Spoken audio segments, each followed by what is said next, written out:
So to understand the PSPG concept, let's just have a look at a test case. So we look at the lid driven cavity, which is a very well-known test problem in 2 dimensions as well as 3 dimensions. So we'll be just looking at the 2D case, and let's look at the solution first, and then I'll show you the solution without applying stabilization and after applying stabilization in the P1 kind of elements. So this is the matrix system which we will be solving, and I'll also show the stiffness matrix, which is really similar to what we constructed for our Poisson problem, just that we have added a different set of equations for these guys. So let's describe the lid driven cavity problem. So you have a square cavity, and you have no slip conditions on 3 of your walls, which means you have x velocity equal to 0, y velocity is equal to 0 at your walls. So these are your walls, your 3 walls, and this is your moving lid, and your lid has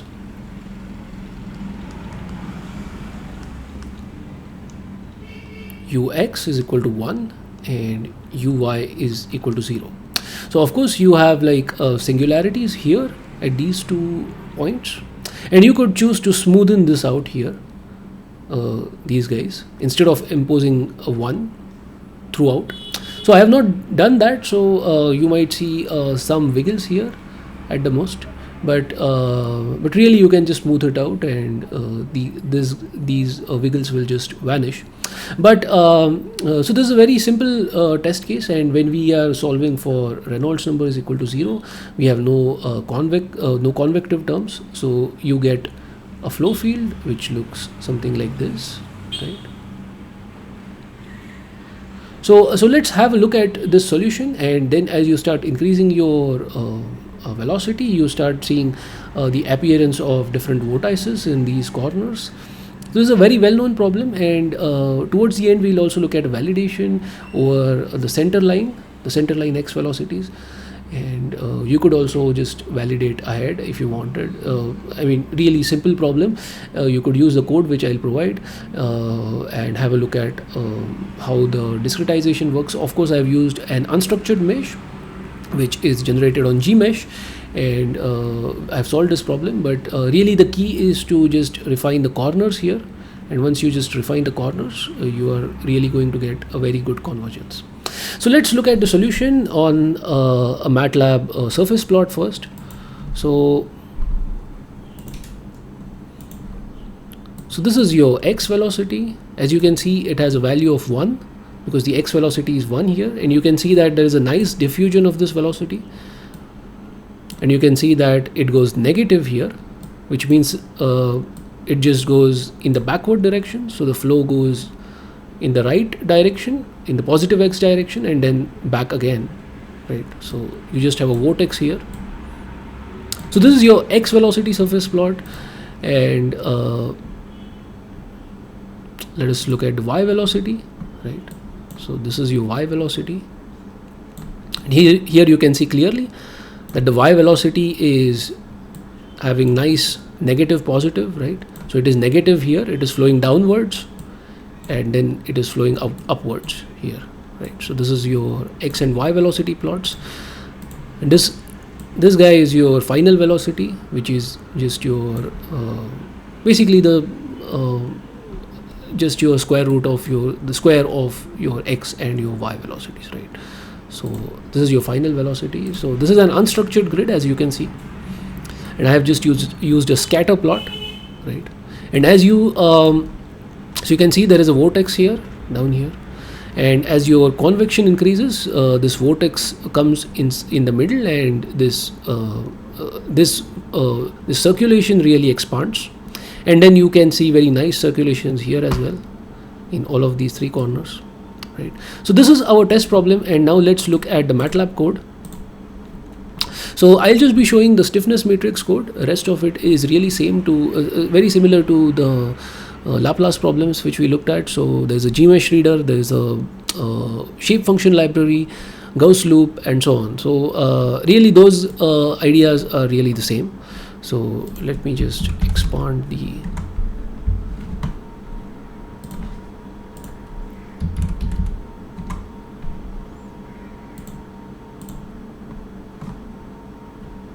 I could just keep it as 250.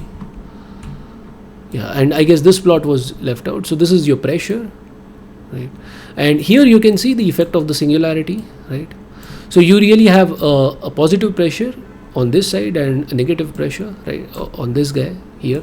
So at the corner edge, at the top right corner, where the flow is, so the flow is moving from this section to this section, right, from 0 to 1 on your x-axis. And so here the pressure rises, and that is why the flow goes downward. But since you have a singularity here, you're seeing this kind of shape. Okay. So and the singularity is of course because we have used a very fine grid, and that is why it is resolving the singularity. So when we use a coarse grid, so you won't see this kind of a problem. Or if you just smoothen it out, so this is not a pressure stabilization issue. This is more of just the solver resolving those singularities. All right. So let me show the code first. So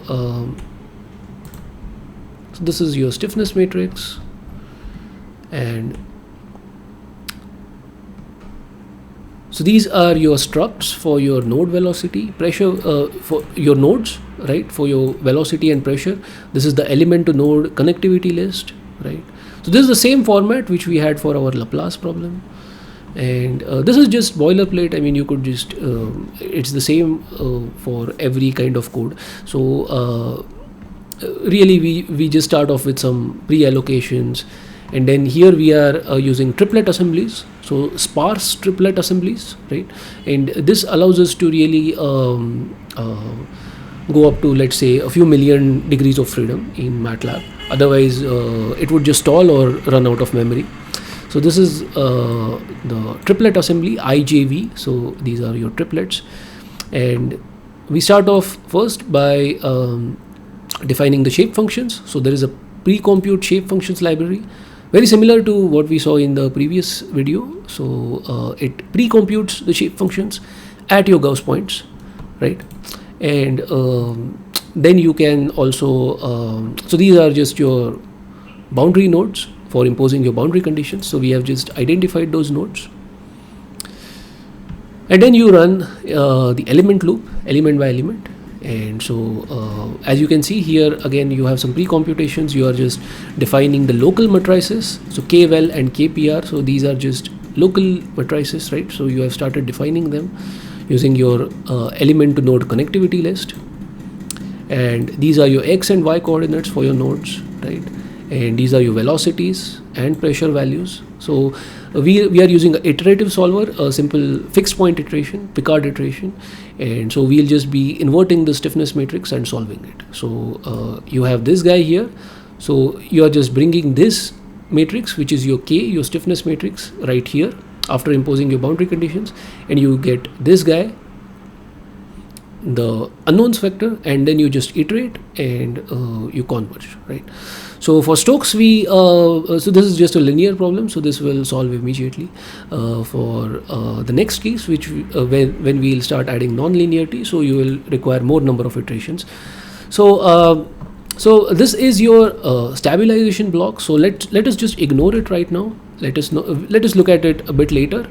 So so these are your tau, which are your stabilization parameters for PSPG. So we'll just keep them as 0 right now, and let's just look at how the code works by 0 stabilization. And so here we have just initiated your 3x3 matrices, the same matrices which we talked about for our in sub conditions, right? So 3x3 matrices, because these are just P1 functions. So all of your test function transpose into your trial function, so they will all be 3x3 matrices, right? And so these guys just, so these kx1, kx2, ky1, ky2 are just your A matrix right here, and these two guys, they represent your B matrix, and kx3 and ky3 just represent your B transpose matrix. Okay, and now you have a Gauss loop in which you have basically pre-computed those shape functions, so your derivative shape functions as well as your actual shape functions. So these are your velocities. We don't have to look at them right now. We can just ignore them for right now, because these are just required for your convective terms. So let's just ignore them. So right now we are really looking at this term, right? So this is your SUPG stabilization. We'll look at it a bit later. So right now we are only interested in the viscous terms. So let's look at this block here. And here you can see that you have dnx into dnx transpose. So this is the outer product assembly hack which I was talking about, right? And so these are your viscous terms, and these are your convective terms. We'll just ignore them. And this is your local stiffness matrix assembly, 3x3 stiffness matrix assembly. So for our purpose, these guys will just go to 0, and you just have these 4 terms. So this constructs your A matrix, and then this guy will assemble your B transpose matrix. So you have no SUPG right now, so you have just these guys. So this is your velocity trial function, right? Velocity test function multiplied by the transpose of your pressure trial function, right? So again, the outer product kind of hack for assembling your stiffness matrix. I'm sorry. Now you have your convective terms here, and here you have added your PSPG, so we'll come to that. And PSPG, you can see that it adds to these matrices here. So these matrices are your PSPG matrices. So they will have your PSPG additions, okay? So right now PSPG is turned off, so we are just solving without it. And again, you can see this is your pressure test function multiplied by the transpose of your divergence of velocity trial function, right? So this is just another way of assembling it. You can also assemble it using a for loop, right? Or you can just assemble it like this. So this is more of a vectorized form, so this is easy. So you could just ignore this.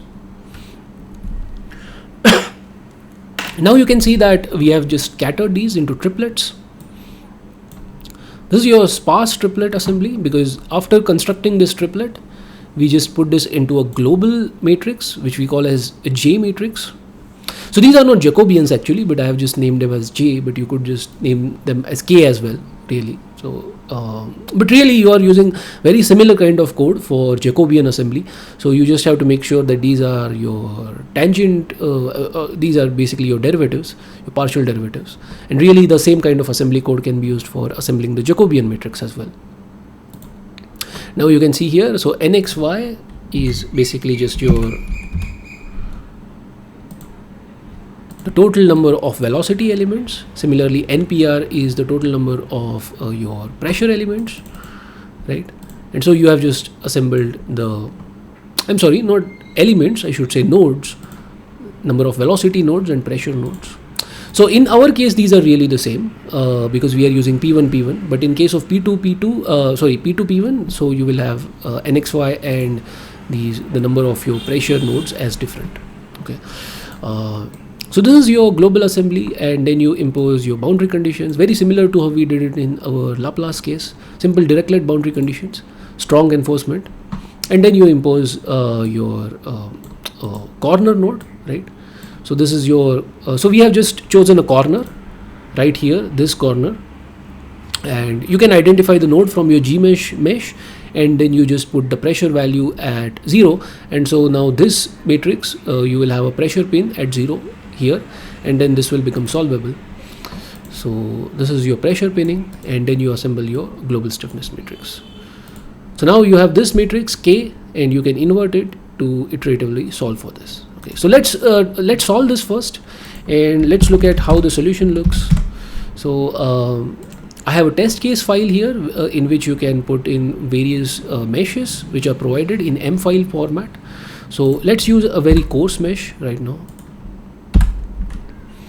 And in the so there is a driver which is called as quadratic solver, and you can just plug in various variables here. So you can so there is no diffusion, there is no artificial diffusion in this case, so you can just skip this. If you want, you can add this special parameter inside your stiffness matrix and just use this D.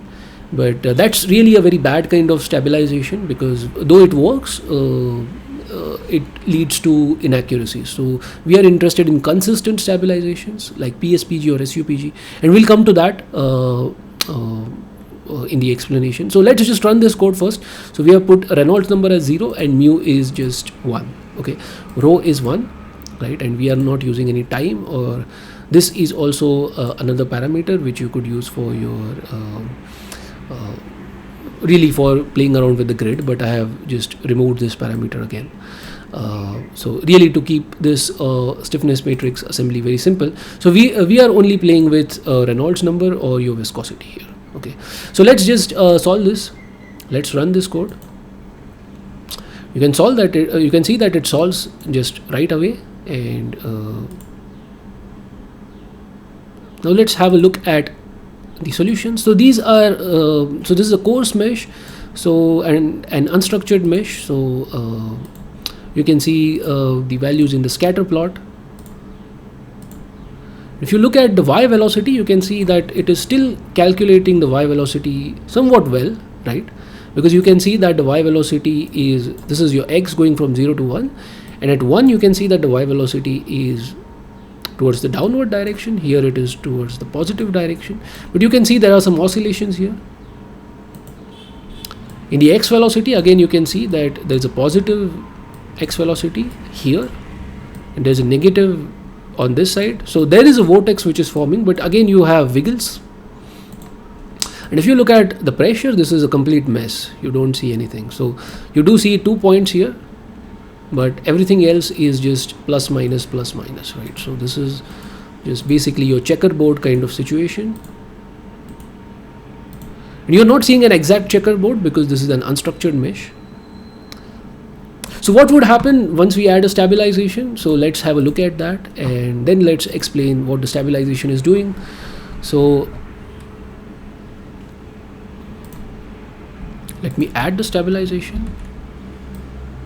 And this formula really comes from a research paper, and also I have really quite simplified it, a very crude simplification of what you get from the research paper.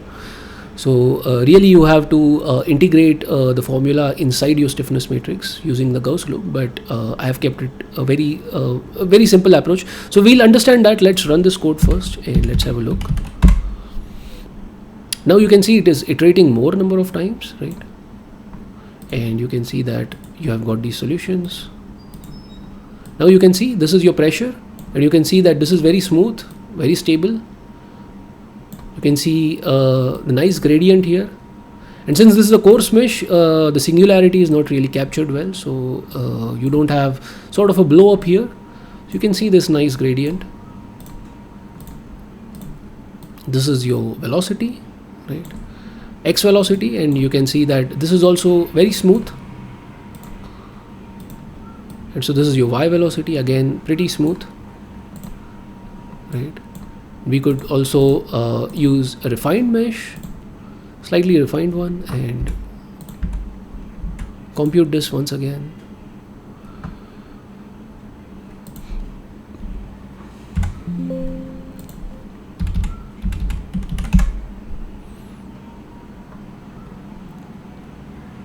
This is somewhat refined. So the previous mesh we just had 300 DOFs, around 300 DOFs. So now we have slightly more number of DOFs. So we have like 32,000 degrees of freedom.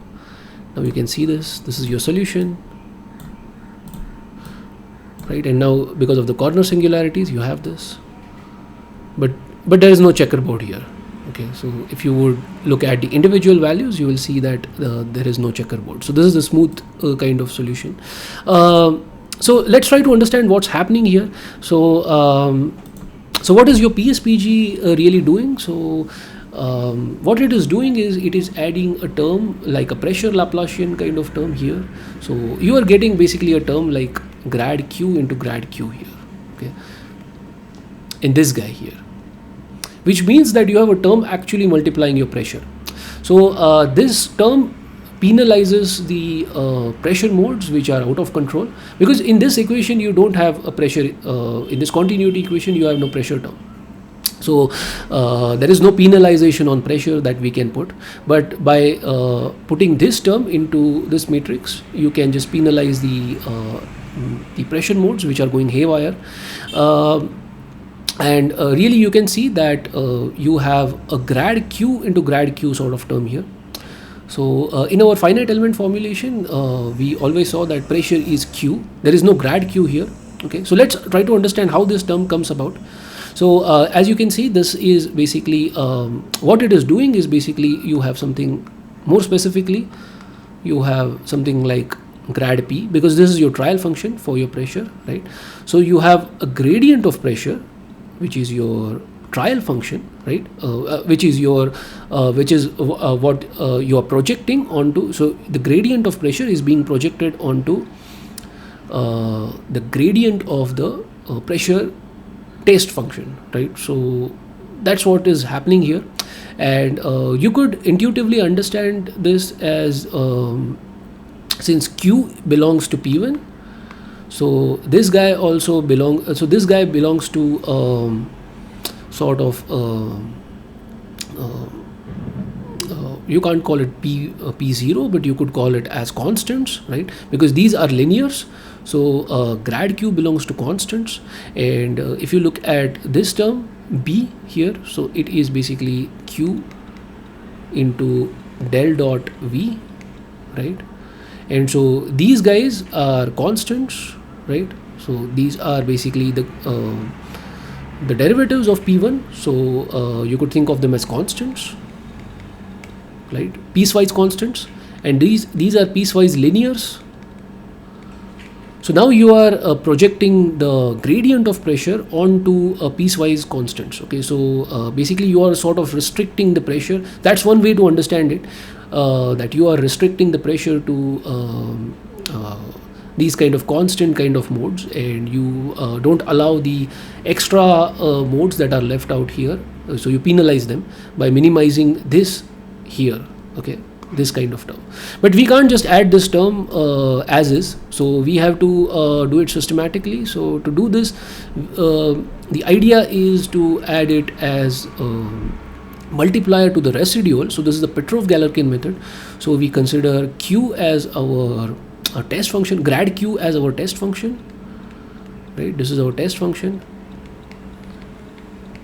and we dot it with our residual. Right. So this residual has a direction. It is an x direction and y direction. So if your residual has x part and y part, which is your x velocity momentum balance and y velocity momentum balance, so you have two terms here, right? This guy and this guy. So this guy goes with your x momentum balance. This guy goes with your y momentum balance. So that's what is happening here. And very conveniently for your Stokes flow case, what you're seeing is you have this kind of a term, right? And if you take the second order derivative of your trial functions for velocity, which are also belonging to P1, so the second order derivatives would just go to 0. So if you write down your residual, so if your residual is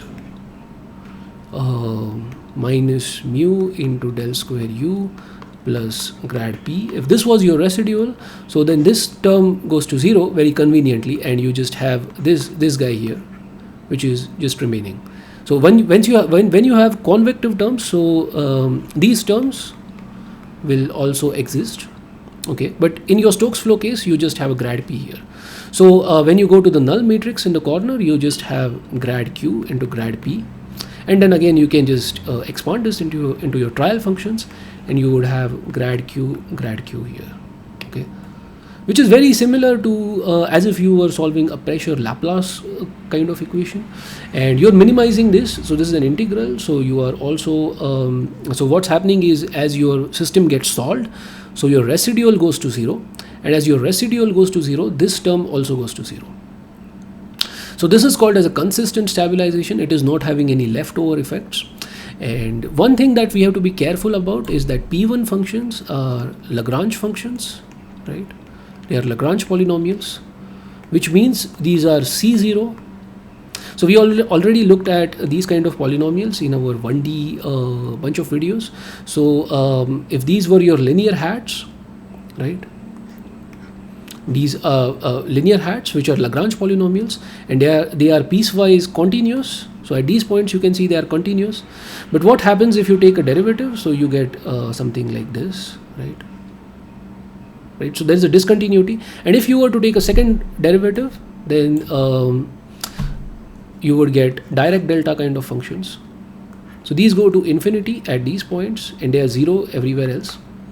So if you try to integrate these guys, then you will just get blow up. So if this was a 1D solution, you are trying to solve by FEM, and you use a strong form and a diffusion equation. You don't use a weak form in which you are actually imposing a second order derivative onto these Lagrange shape functions. So you would get blow ups here.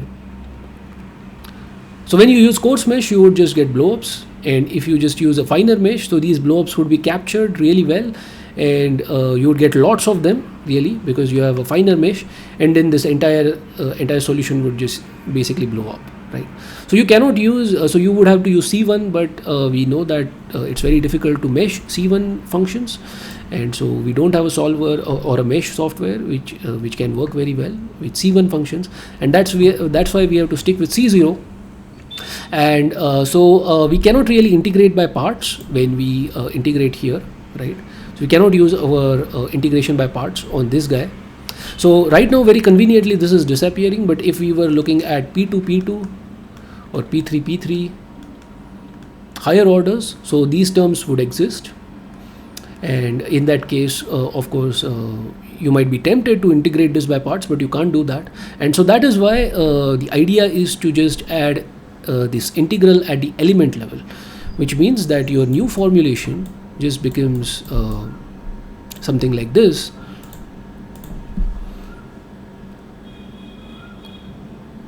So this is your q dot del u, right? Your continuity equation. So this was your previous form.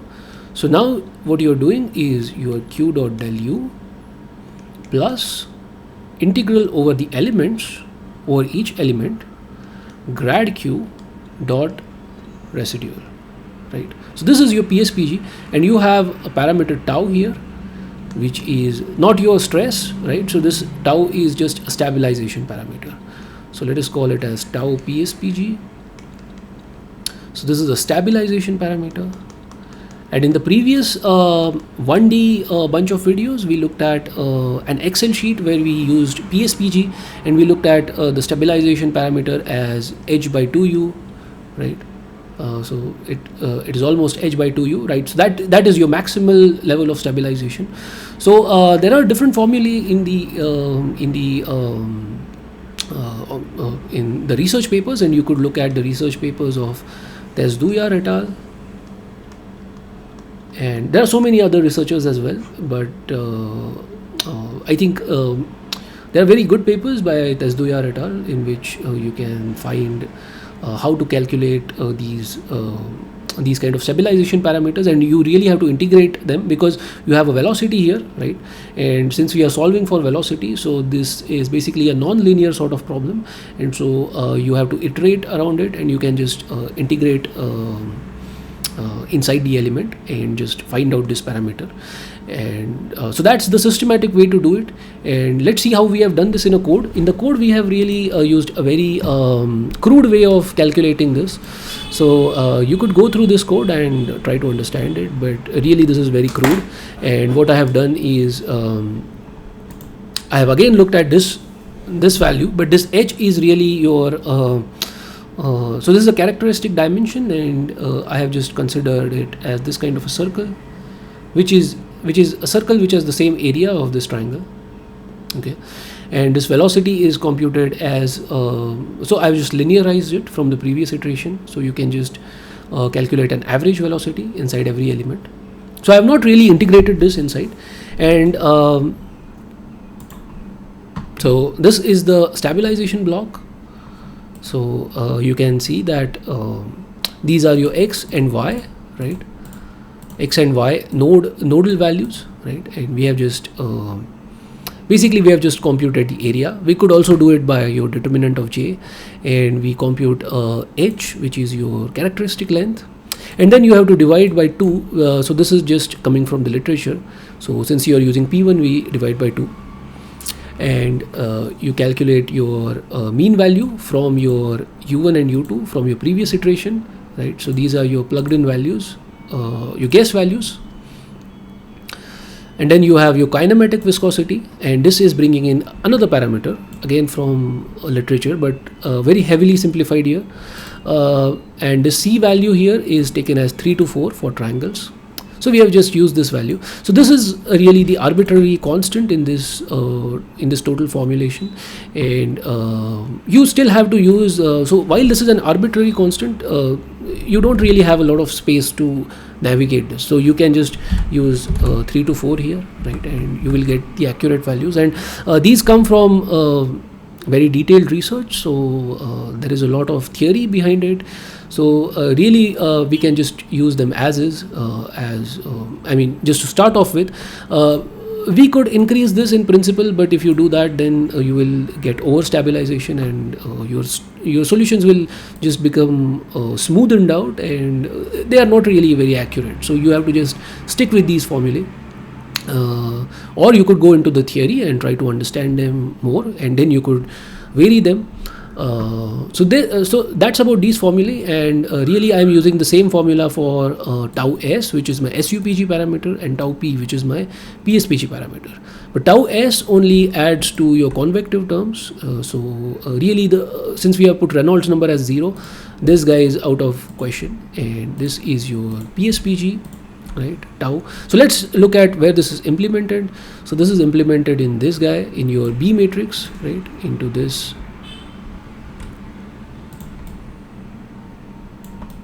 Into this matrix here, B and 0, right? And we are adding a term to 0 because we just have our grad Q, grad P, right? So this guy here, grad Q, grad P. So let's look at this. So this is your standard formulation once again, your divergence of velocity projected onto your pressure test functions. And now here you have your tau PSPG, right, and this is your PSPG term. So you can see it's written here.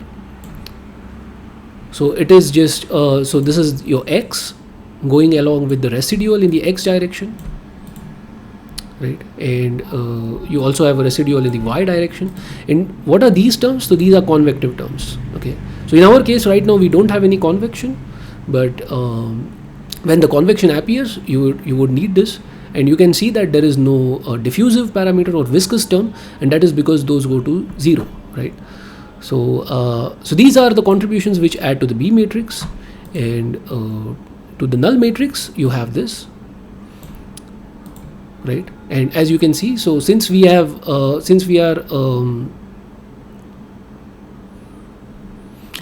dealing with the pressure term, the pressure gradient, right? So you are just adding this term here, because these guys go to your U part, this part, right, and this null matrix identifies with this pressure, right? So this is the null matrix which we are filling up. And as we have seen, we have looked at the solution already, and once we solve by using PSPG, we are able to get a convergent solution. And I'll also show how this solution compares to the actual case. So but let's also look at the SUPG. Let's look at what happens when we add our convection, and let's look at the case of Reynolds number equal to 10,000, a very somewhat higher Reynolds number. And then we can see that just without having SUPG, just by having PSPG, this will not converge. And then let's look at the SUPG and how we can obtain convergent solutions. And we'll also look at how SUPG can be used to improve the results for P2 P1. So P2 P1 is already stable. So even without a PSPG, it is stable by itself. and so you would anyways get convergent solutions. So maybe I'll just show that. So in this code you can also implement your P2 P1, and to do that you just have to, in your velocity mesh, you have to add your P2 mesh, which is also provided, I guess. Yeah, you have okay, right. So let's just solve this for P2 P1. And of course for P2 you have a different gmesh mesh file, and so you just have to use your mesh reader for P2. And so I'll write down these instructions on the GitHub in the heading space of GitHub, so that this is clear. So really just two changes that you have to make. You just have to change your mesh reader, and you just have to change the stiffness matrix assembly. And I have really kept this, I could make this the same, but for understanding purpose I have just kept them separate, so that you can look at the difference between both of these approaches. So let's just solve this. Now you can see this is your P2 P1, and let me show you the P2 P1 stiffness matrix assembly. So this is your P2 P1 stiffness matrix, right? And in here, as you can see, so we have a SUPG and PSPG, but we have chosen to keep PSPG as 0. Okay, so this is tau p, this is 0, and I think I have even removed the PSPG terms here because they are really not needed. And in fact, you could add PSPG if you want, but you have to add it very slightly. Okay, so you can see there is no null matrix here. So this is just the same as 0, which is your pre-allocation, right? So really you don't add anything to your continuity terms here, and that's better. If you want to add PSPG, you can add slightly, but that creates a problem generally for P2 P1 because it gets over stabilized, and you get solutions which look far more smoother, and you really get inaccurate solutions as well. So it's best to keep PSPG at a very small level, or like just multiply it, scale it by very small parameter, like let's say 0.05, or very small kind of stabilization, or just ignore it. Okay, and of course you have PSPG inside this, and this is not required for your lid driven cavity, but we'll also see how the addition of your SUPG really makes it more accurate. So I'll show you a validation map at the end, and this will become more clear. So this is what I wanted to talk in this video, and in the next one let's start looking at SUPG.